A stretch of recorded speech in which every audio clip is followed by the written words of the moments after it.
Student, this is introduction of corporation. जब आप किसी बिजनेस को ऑर्गेनाइज करते हैं तो आपके पास 3 बेसिक फॉर्म्स होती हैं जिनमें आप बिजनेस ऑर्गेनाइज कर सकते हैं। One is sole proprietorship, second is partnership and the third one is corporation. Sole proprietorship means सिर्फ 1 पर्सन इन्वेस्टमेंट करता है और वही तमाम प्रॉफिट और लॉस का रिस्पॉन्सिबल होता है। Partnership means minimum 2 and maximum आप 20 तक पार्टनर्स उसके अंदर इंक्लूड कर सकते हैं। जब आप कॉर्पोरेशन में आते हैं तो इसमें कोई मैक्सिमम लिमिट नहीं है, जितने भी लोग चाहें वो इसमें ऑनर बन सकते हैं।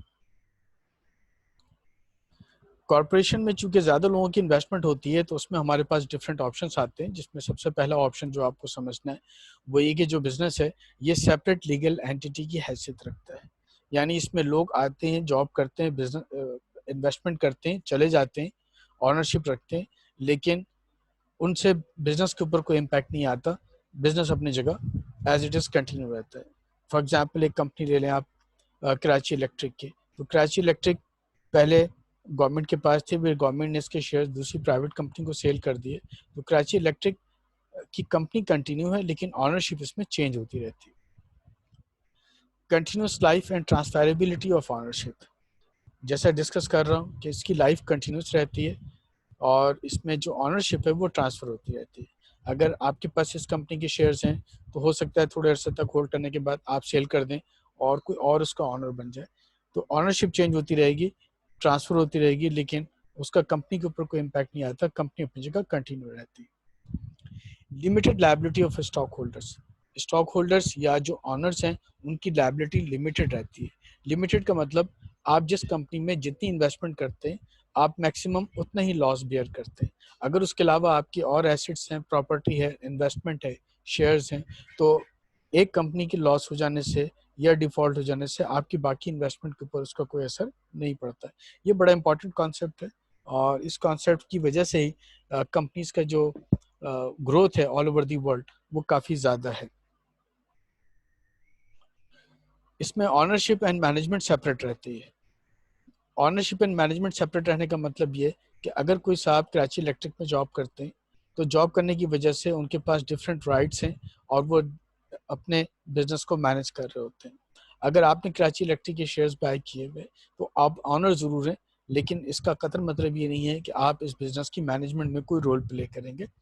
आप इन्वेस्टमेंट कर सकते हैं, आप बोर्ड ऑफ डायरेक्टर्स को अपॉइंट कर सकते हैं, आप बोर्ड ऑफ डायरेक्टर्स को रिमूव कर सकते हैं, लेकिन आप बिजनेस में day to day routine matters के अंदर किसी किस्म की कोई इन्वॉल्वमेंट शो नहीं कर सकते। इसलिए हम एक जनरल अंडरस्टैंडिंग बनाते हैं कि जब भी हम कॉर्पोरेशन या कंपनी की बात करते हैं तो कंपनी में ऑनरशिप सेपरेट रहती है फ्रॉम मैनेजमेंट। इस पे कॉर्पोरेट टैक्स अप्लाई होता है जिसके अपने certain rules and regulations apply हो रहे होते हैं और इस पे जो लॉज हैं वो ज़्यादा स्ट्रिंजेंट होते हैं compare to other sole proprietorship and partnership.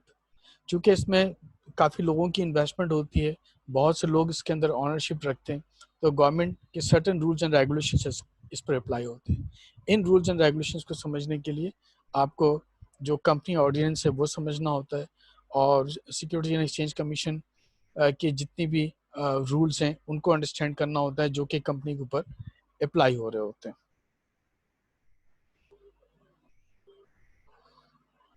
अगर आप किसी कंपनी को क्रिएट करना चाहते हैं तो उसके लिए ज़रूरी है कि आप security and exchange commission of Pakistan में अपनी कंपनी को रजिस्टर्ड कराते हैं।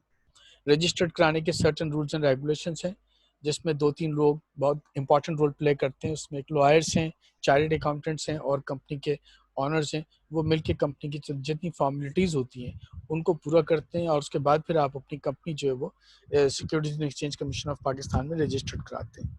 रजिस्टर्ड किए बगैर आप कोई बिजनेस इसके अंदर स्टार्ट नहीं कर सकते। एससीसीपी आपको एक सर्टिफिकेट ऑफ इनकॉर्पोरेशन दे देता है जिसके थ्रू आपको इस बात का परमिशन मिल जाता है कि कंपनी अपने स्टॉक्स या अपने शेयर्स इशू कर सकती है और अपना बिजनेस वो according to rules and regulation laws start कर सकती है।